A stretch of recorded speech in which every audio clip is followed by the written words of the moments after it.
Once again, if you're just joining us, please give us your name and affiliation. And Randy's saying, if you take off your hats, please. Randy just told me. Okay. Randy's running things, you know. But once again, when we open it up for questions for the coach and players, please give us your name, your affiliation, and to whom you're asking the question. Kevin, give us an overview. Well, obviously, a really well-played game. Came down to obviously the last out there in the ninth. And, starting on the mound with Hurston, he was outstanding tonight. I think he had struck out 12 over 6. And offensively, we hit some home runs early, get us to a 5-1 lead. And then we knew Oral Roberts was going to be really difficult to deal with. They got an older lineup. But obviously, Kate came in there at the end and shut things down for us. So we're excited about being 2-0 and looking forward to playing on Wednesday. Yep. Okay, I'll open up for questions for the student athletes. And everybody just jump up at once now. Okay, here in the middle.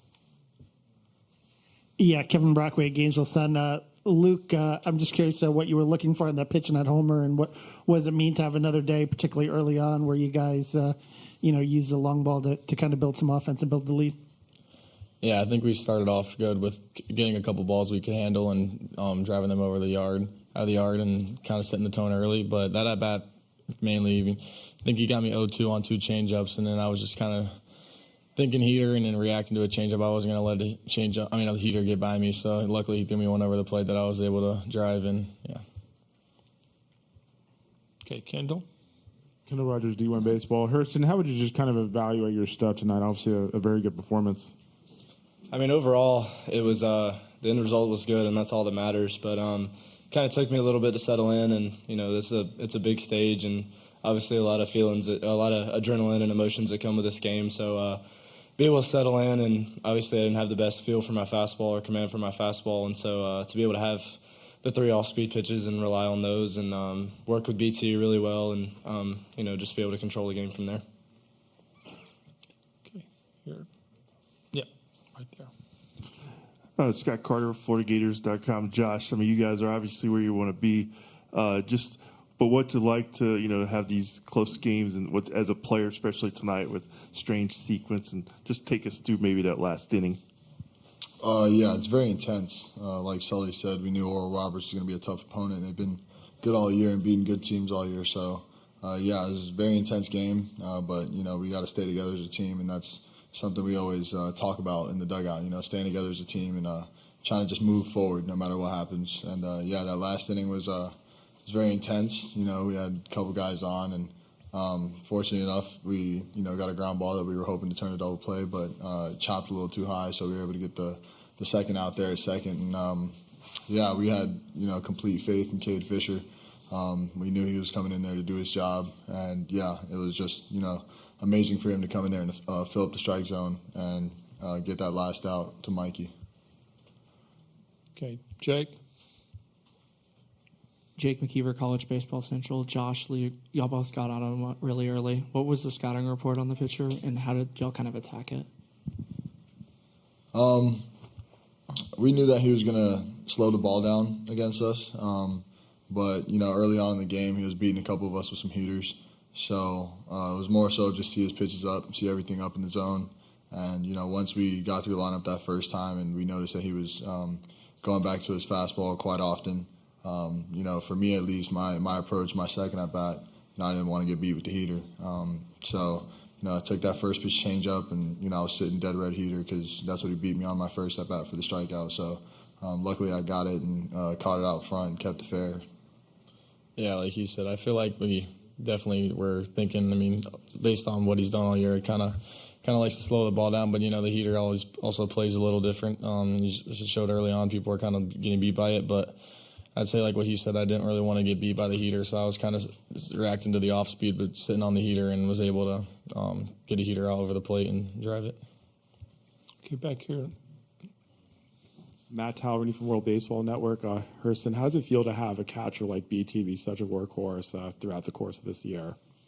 Yeah, it's a really big advantage that a lot of people don't understand the value of, and the value in and having a guy with so much experience and seeing what he's done over the past 2 years. And you talk to any pitcher on the staff and any player on the staff, he manages the staff really well. He manages the game really well. Any moment of the game, he makes sure he'll talk with his infielders no matter what. He'll get on you in any moment, but he's also there to support you. He'll get you through the game. And I know there's a couple of times through this year where I didn't have my best stuff, but he was there to push me through the game. And he's really great with calling pitches, and he handles the pressure of ball games really, really well. And it's been really nice to have him behind the plate. Okay. We'll go over here first with Scott. Scott Carter, FloridaGators.com. Hurston, you said last week against South Carolina you probably had what you thought was your worst bullpen of the season. How'd you feel before today? And then second, just what's real? I mean, these last 3 starts for you have been pretty tremendous. Just what does it mean just to do it on this stage? Yeah, I think the bullpens. A lot of starting pitchers probably say this, but the pregame bullpen's one of those things where you don't really put much stock or thought into it. It's kind of one of those things where you feel your pitches, like you feel the spin, and kind of get a feel for the body. How are you feeling that day? But at the end of the day, it's all about stepping on the mound for the first pitch of the game, and just going from there, forgetting everything that's happened before that. Everything that's happened before that first pitch doesn't matter, and so being able to step on the mound and forget that, have a clean slate, and then I think that's what I would say has helped me through the past 3 starts and past couple starts. Really, is just being able to step on the mound, throw strike one, and trust the guys behind me. Trust that we're all gonna have a good game. Hey, Kevin. Yeah, Josh, you guys get the first 2. Now you're in a pretty good position. You have rest until Wednesday. What does this do confidence-wise for the team to be able to pull off these first 2 and be in a good position to get to the finals? Oh, it definitely builds a lot of confidence, but we can't overlook anybody we play. No matter what the outcome is of the next game and who we face on Wednesday, we got to come in with the attack mentality and try to focus on, one play at a time, 1 inning at a time. So it definitely builds a lot of confidence, but we had a lot of confidence coming into this World Series, and the biggest thing is we just can't overlook anybody, because anybody can beat anybody in baseball. And, these past couple games that have been played early on in the World Series have been kind of like thrill seekers towards the last couple innings. So, like I said, anything can happen. We just got to come in here with the win mentality and attack whoever we play. Okay, we have one more question for the players, and we'll get it from Zach here. Jake McKeever, College Baseball Central. Josh, Luke, there were a lot of weird plays this aspect where the game kind of stopped for a second. How did y'all kind of stay locked in those moments? The only thing you can do in those moments is, push them to the back of your mind and just focus on what's next. For instance, that inside the park home run, you got everybody going crazy in this, wonderful, loud stadium. It's tough to kind of figure out what's going on. And, we made some mistakes defensively, setting up that play. So we just got to learn from that and, move on. And, just like my error when, I missed the ball and they got closer to, tying the game up and stuff like that. You just got to move forward because, you can't dwell on what happened in the past. If you do, bad things are just going to come rolling down. So we just got to keep our head on a swivel and move on to the next play. Yeah, like you said. If you want, go ahead and comment. I feel like you just got to just be able to move on from those. I mean, if you kind of let that hang in the back of your mind, it's not going to put you in a position to have success for the next couple of plays that are coming your way. So I think you just got to be able to move forward on those, and because the ball is always going to find a way back to you. So being able to forget about that is just going to put yourself in the best situation to be successful. Okay. Thanks, Matt. That'll be it for the players. Thanks. And we'll see y'all. Take 2 days off, okay? Thank y'all. Thank you.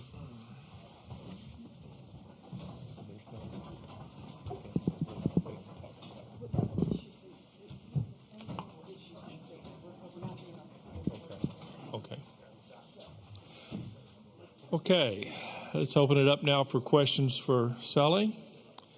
And we'll start with Kendall.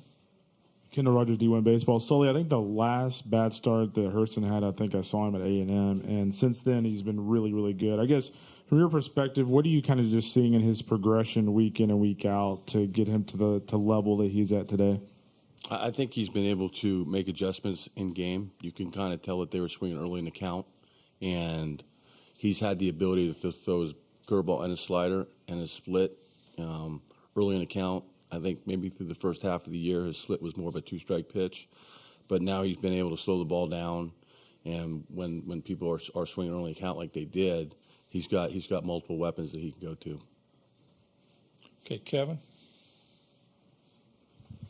Yeah, Kevin Brockway, Gainesville Sun. The mound visit situation, do you have someone that's like charting that in the dugout, or how did that get kind of lost track in the eighth inning? Yeah, we keep it in the dugout, and I had a brief conversation with the umpire before the inning, and it was totally my mistake, and no one feels more terrible about it than I do. But at the same time, it's like a player that has a bad game or gives up a run there in the ninth or something or an extra innings. You got to move on from it. But I told the team I apologized to them at the end of the game, and they just said they had my back. And on the flip side of that, Cade comes in and from Friday night and is put in a really tough position. Probably has never pitched in an environment like that or in a situation like that. So the one positive there is, he should feel really good about himself. I know the team was fired up, but I'm fairly hard on myself a lot. But I wake up tomorrow morning, I'm gonna get these guys ready to play on Wednesday. That's the bottom line. Okay, Jake. Jake McKeever, College Baseball Central. Coach, you used Neely in the first game and then you used him again tonight. How do you feel about his arm going forward? Who's that? Neely, the closer. Yeah, I mean, he's fine. We've used him on back-to-back nights before this year. But now everybody's got 2 days off. And then, obviously, Jack hasn't pitched yet. He didn't pitch in the Supers, so he should be ready to go by Wednesday for sure, obviously. Okay, Mike. Mike LaPresti, NCAA.com. Not only as a participant, but just as a college baseball guy, how good is it for the game? This College World Series has had great finish after great finish after great finish. Just how good is it for the game, what's happened the last 3 nights? Yeah, I think it just shows you the parity that, of college baseball. I mean, every game seems to be really, really exciting. I mean, I think, obviously LSU and Tennessee last night was a 3-run game. Everything else seems like it's a 1-run game. So I think it's great for the game. It's very exciting for people to watch. And like I said, but the 8 teams are here for a reason. It's not easy to get here. So not only are you playing good teams, you're playing, really good teams are playing their best at the end of the year. Okay, Scott. Yeah, Scott Carter, FloridaGators.com. Sully, you've been out here enough to know that when you win your first 2, it makes life easier. I mean, what would be your approach and just message to these guys the next couple of days? We've got to keep our edge. We haven't done it yet. So, sure, we're 1 game away from the finals, but we still got to play 1 more game. So, they've got to stay the course and what we've done the entire year, and don't take anything for granted, and be ready to go on Wednesday. Okay, Kevin. The home runs tonight, you guys broke the school record, at 135. But just how much did they give you? That give you a jolt or a lift in being able to knock their starter out in the 4th inning? Yeah, I mean, you'd like to at some point maybe we get a couple guys on and hit a 3-run homer, so the solo ones. But certainly our team is built different this year than maybe it was some other years, and we've been fortunate to where the win, on Friday night the last 3 innings would start to die down, and then tonight the win was in our favor as well. So, but we are prepared if we've got to change the way we score runs, and play a little, more hit and run and run the bases a little bit more aggressively and that type of thing to manufacture runs. We do have the ability to do that too. Okay, Kendall.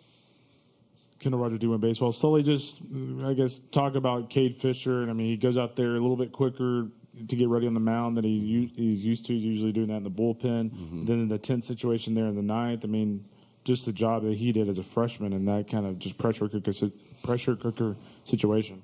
Yeah, I think that's the one silver lining in that whole thing. That, I mean, I'm sure he's never pitched in an environment like that or in a situation like that. And,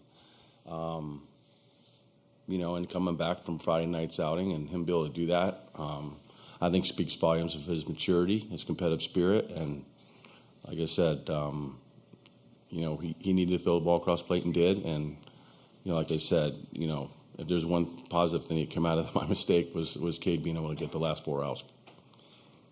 Okay. Scott? Okay, this should be our last question. Yeah, Sully, I just want to go back to Hurston for a minute. He didn't want to talk about himself too much, but to do what he's done in these 3 starts in the tournament on this stage, I mean, you've been around the game, you know good pitching. Just what's it say about this guy? Well, you can't get to this spot without having Sproat and Waldrop, and now Cags has got to follow up on Wednesday, and we've got a guy at the back end in Neely, and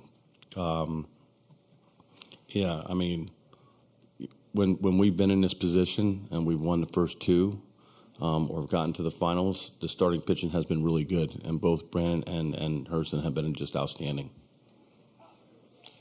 Solly, thank you. Congratulations. Thank you. See you Wednesday. See you Wednesday afternoon.